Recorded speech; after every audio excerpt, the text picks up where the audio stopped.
Hello, আমার এই YouTube চ্যানেলে আপনাদের সকলকে স্বাগত। আমি আপনাদের মেন্টর ভাস্কর কর্মকার।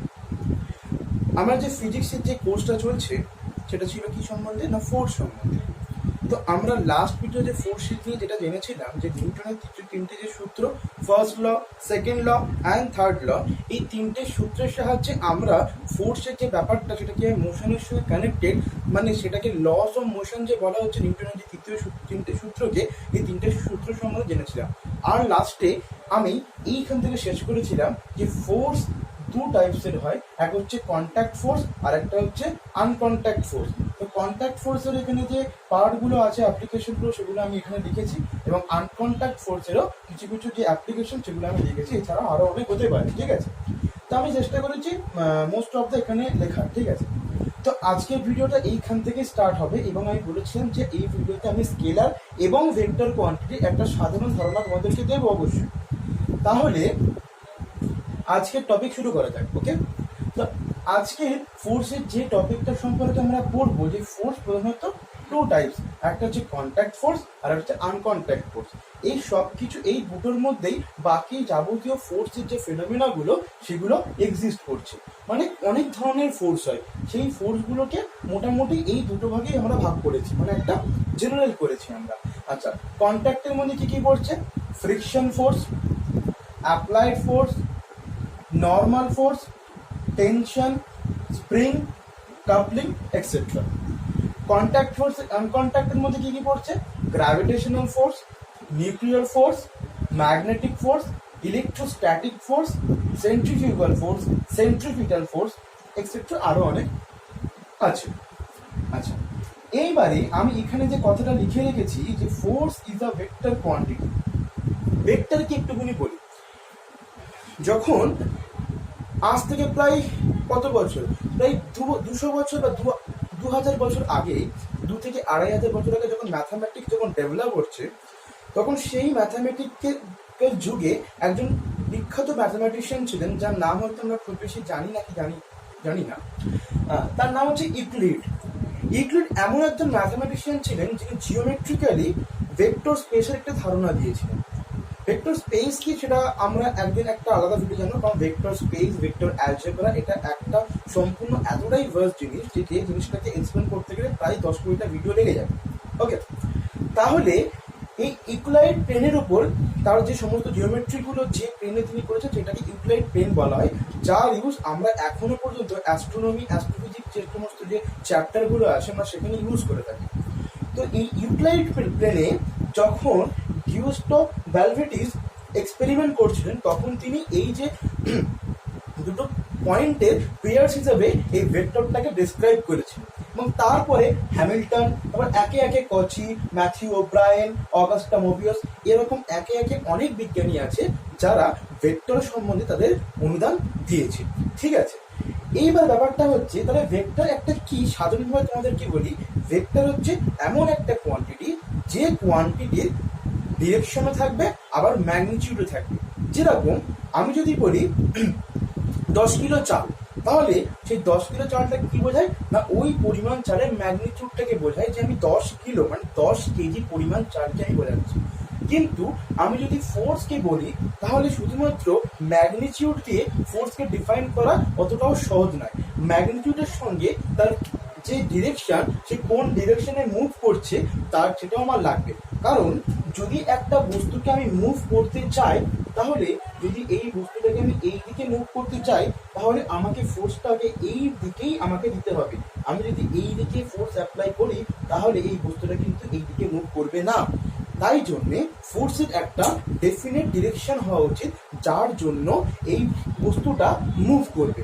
আবার যদি কোনো বস্তুকে থামাতে হয়, আমাকে প্রপার ডিরেকশন ওয়াইজ আমাকে ফোর্সটা অ্যাপ্লাই করতে হবে। তার মানে আমি বলতে চাইছি যে ফোর্স হচ্ছে এমন একটা বস্তু যার মধ্যে ম্যাগনিটিউডকে আমাদের মাপতে হবে এবং তার ডিরেকশনে কতটা মাথায় রাখতে হবে। আর যে কোয়ান্টিটি, ডিরেকশন এবং ম্যাগনিটিউড এই দুটো ফেনোমেনাই এক্সিস্ট করে বা হোল্ড করে, তাকে আমরা বলবো ভেক্টর কোয়ান্টিটি। আর যার শুধুমাত্র স্কেলার সরি, যার শুধুমাত্র ম্যাগনিটিউড থাকবে সেই সমস্ত কোয়ান্টিটিকে আমি বলবো স্কেলার কোয়ান্টিটি। বুঝে গেল? তাহলে quantity two types, scalar quantity and vector quantity. Scalar quantity only it has magnitude and vector quantity, it has both magnitude and direction. Okay, clear? পরে যখন শুধুমাত্র ভেক্টর নিয়ে বা স্কেলার নিয়ে একটা ক্লাস কোর্স করব তখন ডিটেলসে আরো ভালো করে জানবো যে ভেক্টরের অনেক জিনিস হয়, ভেক্টরিক অ্যালজেব্রা, ভেক্টরিক স্পেস, অনেক কিছু হয়, সেগুলো আস্তে আস্তে আমরা জানবো। প্রোডাক্টস, ভেক্টরের ডট প্রোডাক্ট, ক্রস প্রোডাক্ট, টার্মগুলো বলে রাখলাম যেগুলো আস্তে আস্তে আমরা জানবো। তো আজকের টপিকে আমি এটাই বলে রাখলাম কারণ প্রত্যেকটা এখানে যে ফোর্স ইউজ হয় এই ফোর্সগুলো প্রত্যেকটাই একটা ভেক্টর কোয়ান্টিটি, তাই আমি হালকা করে এখানে বলে রাখলাম। তো আজকের টপিকে আমি ফ্রিকশনটা নিয়ে কথা বলার চেষ্টা করব, যদি সময় হয় গ্র্যাভিটেশনাল ফিল্ডটা নিয়ে, সরি ফোর্সটা নিয়ে আমি বলার চেষ্টা করবো। ওকে, চলো শুরু করা যায়। তোমরা খাতায় পারলে এগুলো লিখে নিতে পারো যে কন্ট্যাক্ট ফোর্স, আনকন্ট্যাক্ট ফোর্স, যে কটা লিখেছি মোস্ট অফ দ্য এগুলো আছে, আরো অনেক আছে, সবকিছু লেখা পড়ে সম্ভব নয়। ওকে, ঠিক আছে।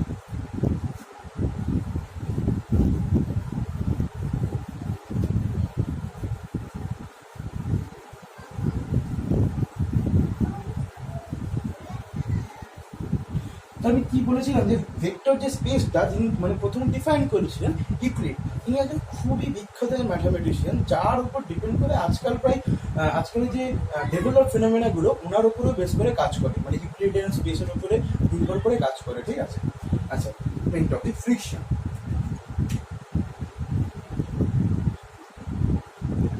আমি ফোর্সের কোর্সটাকে এমনভাবে সাজানোর চেষ্টা করছি যেন এটা ক্লাস 6-5 থেকে শুরু করে ক্লাস 11-12 ছেলেদের মধ্যেও এটা চলে আসে। ঠিক আছে না?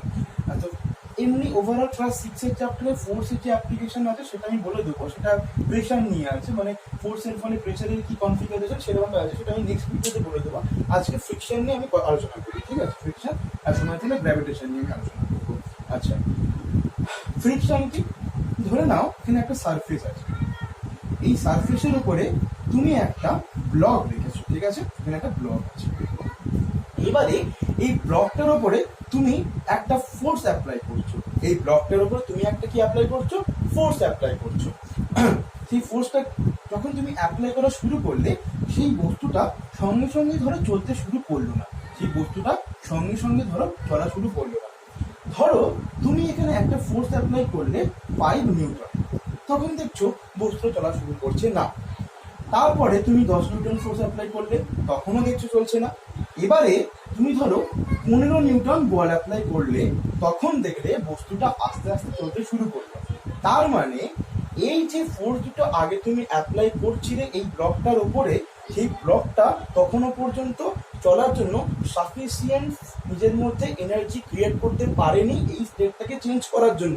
কি বললাম ভালো করে কান দিয়ে শোনো, যে আমি বললাম তখনও পর্যন্ত 5 নিউটন আর 10 নিউটন ফোর্সটা ওর মধ্যে সাফিসিয়েন্ট এনার্জি ক্রিয়েট করতে পারেনি এই স্টেটটাকে চেঞ্জ করার জন্য, মানে স্থির জায়গা থেকে স্থির থেকে মুভেবল হওয়ার জন্য ওর যে পরিমাণ এনার্জিটা দরকার তার যোগান এই পরিমাণ ফোর্সটা দিতে পারেনি। বোঝা গেল? আচ্ছা, এইবারে তার কারণটা কি? তার কারণ হচ্ছে এই বস্তুটা যে সারফেসে অবস্থান করছে, যখন যেই মাত্র এই ফোর্সটা এদিকে মুভ করার চেষ্টা করছে, মুভ করানোর চেষ্টা করে, তখন সেই সঙ্গে সঙ্গে আমরা নিউটনের থার্ড ল করেছি যে যখন একটা বস্তু একটা আরেক বস্তুর ওপরে বল প্রয়োগ করে, তখন সেই বস্তুটাও আগের বস্তুটার উপর একইভাবে সমান বল বা প্রতিক্রিয়া বল সৃষ্টি করে। তাহলে তখন এই যে সারফেসটা সঙ্গে সঙ্গে এই ব্লকটার উপরেও উল্টো দিকে একটা ফ্রিকশন ফোর্স দেওয়ার চেষ্টা করছে। কি বললাম বোঝা গেল?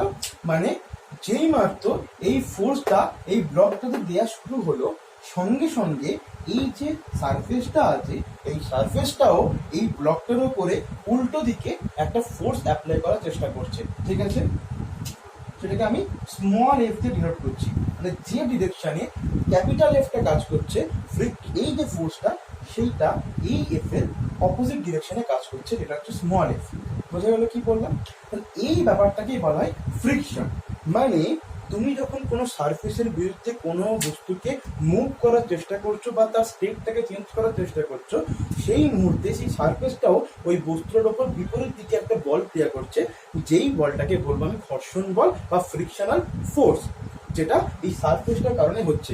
কেন হচ্ছে আমরা হয়তো জানি না, যে সারফেস দেখলে এরকম প্লেন মনে হচ্ছে, কিন্তু যদি আমরা অণুবীক্ষণ যন্ত্র দিয়ে দেখি আর দেখবো যে এই সারফেসগুলো পুরো খাঁচ কাটা। আর সারফেস অমসৃণ হওয়ার জন্যই আমরা বোর্ডে লিখতে পারি, খাতায় লিখতে পারি, আমরা কোনো জায়গা থেকে নামতে গেলে পড়ে যায় না। এই কারণেই ফ্রিকশনটা অনেকভাবে আমাদেরকে হেল্প করে। এটা যখন আস্তে আস্তে পরের ক্লাসগুলোতে যাবো তখন আস্তে আস্তে এগুলোকে এক্সপ্লেন করা শুরু করবো, ঠিক আছে? জাস্ট একটা ওভারঅল একটা ভিশন দিয়ে রাখছি যে ফ্রিকশনটা কি। আচ্ছা, এই ফ্রিকশনটা কার উপর ডিপেন্ড করে শুধুমাত্র এটাই বলে রাখি, এই যে ফ্রিকশন স্মল এফটা ডিপেন্ড করে হচ্ছে এর নর্মাল ফোর্সের উপর।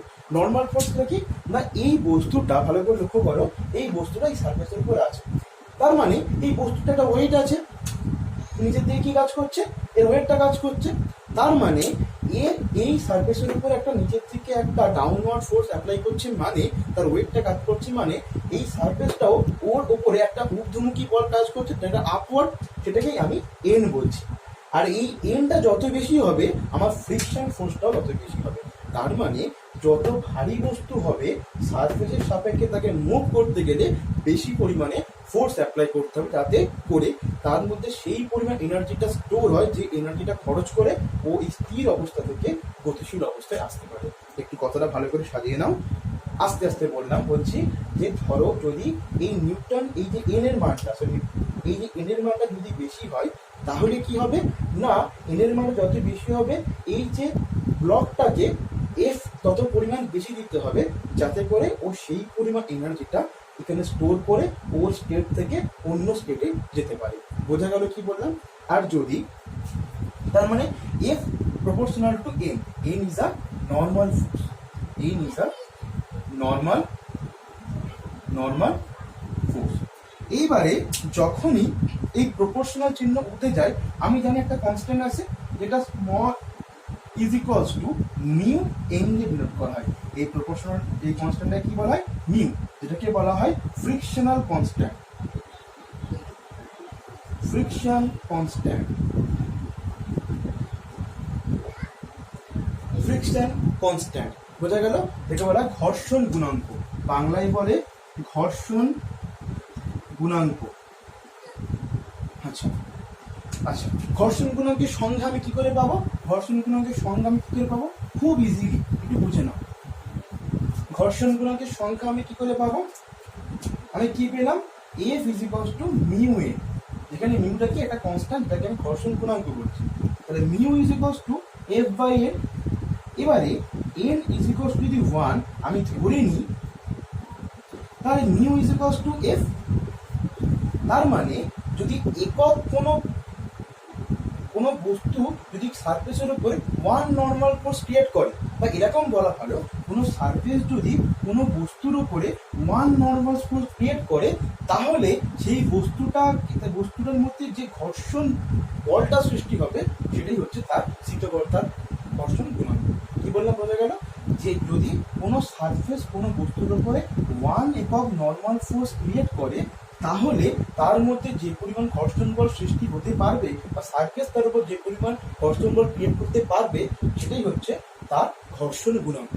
এই ঘর্ষণ টু টাইপস হয়, এক হচ্ছে স্থিত ঘর্ষণ গুণাঙ্ক, আর হচ্ছে চল ঘর্ষণ গুণাঙ্ক। কি বললাম? স্থিত ঘর্ষণ গুণাঙ্ক আর হচ্ছে চল ঘর্ষণ গুণাঙ্ক। স্থিত ঘর্ষণ গুণাঙ্ক, চল ঘর্ষণ গুণাঙ্ক। যখন বস্তু স্থির থাকছে সেই সময়টা তার উপরে যে পরিমাণ ঘর্ষণ বলটা কাজ করছে সেটাকে স্থিত ঘর্ষণ গুণাঙ্ক বলবো। আবার যখন বস্তুটা চলা শুরু করছে তখনও কিন্তু সারফেস তার উপর ঘর্ষণ বল অলরেডি ক্রিয়া করে যাচ্ছে, সেই ঘর্ষণটাকে বলবো আমরা চল ঘর্ষণ গুণাঙ্ক, যেগুলো আমরা পরে ডিটেলসে জানবো। ঠিক আছে? তো আজকে ঘর্ষণ সম্বন্ধে এইটুকু নিয়ে একটা ওভারঅল থিঙ্কিং, এই আলোচনা দিয়ে রাখবো। আচ্ছা, গ্র্যাভিটেশনাল ফিল্ডটা কি, একটু একটা আনকন্ট্যাক্ট ফোর্স সম্বন্ধে একটু বলে রাখি। তো এটা হয়ে গেল কন্ট্যাক্ট ফোর্স। এটা কি? One kind of contact force. Okay, এইবারে একটা আলোচনা করে রাখি হালকা করে আনকন্ট্যাক্ট force.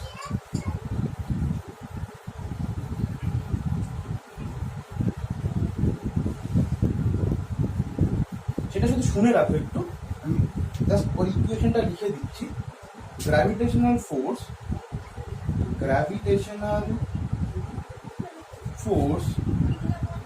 F is equals to capital G m1 m2 by R square. এটা হচ্ছে গ্র্যাভিটেশনাল ফোর্সের ইকুয়েশন। দেখো মন দিয়ে শোনো আমার কথাটা। পৃথিবী নয়, সমস্ত ইউনিভার্সেই দুটো বস্তু পরস্পরকে আকর্ষণ করছে। এই যে ব্যাপারটাও কিন্তু আমাদেরকে স্যার আইজ্যাক নিউটনই বলে গেছেন যে পৃথিবীতে অবস্থিত দুটো বস্তু সবসময় পরস্পরকে অ্যাট্রাক্ট করছে বা পরস্পরের উপর একটা প্রভাব বিস্তার করছে। কি বললাম বোঝা গেল? তো সেই ফোর্সটাকে তিনি কিভাবে ডিফাইন করলেন? তিনি বললেন যে পৃথিবীতে এবং অবস্থিত কোনো বস্তু, দুটি বস্তু সংস্থার মধ্যে একটা যেরকমভাবে একটা ফোর্স কাজ করে, একটা অ্যাট্রাকশন ফোর্স কাজ করে, একইভাবে ইউনিভার্সে অবস্থিত যে কোনো দুটি বস্তু সংস্থার মধ্যে একই ধরনের একটা বল কাজ করে, যেটাকে তিনি নাম দিলেন গ্র্যাভিটেশনাল ফোর্স। কি নাম দিলেন? গ্র্যাভিটেশনাল ফোর্স নাম দিলেন, যেটাকে তিনি ডিফাইন করলেন F is equals to capital G small m1 m2 by R square. Capital জিটাকে বলা হয় গ্র্যাভিটেশনাল কনস্ট্যান্ট, এটাকে বলা হয় গ্র্যাভিটেশনাল কনস্ট্যান্ট। m1 আর m2টা হচ্ছে যে দুটো বস্তু সংস্থার কথা বলছি তা সেই দুটোর ভর, মানে বস্তু সংস্থা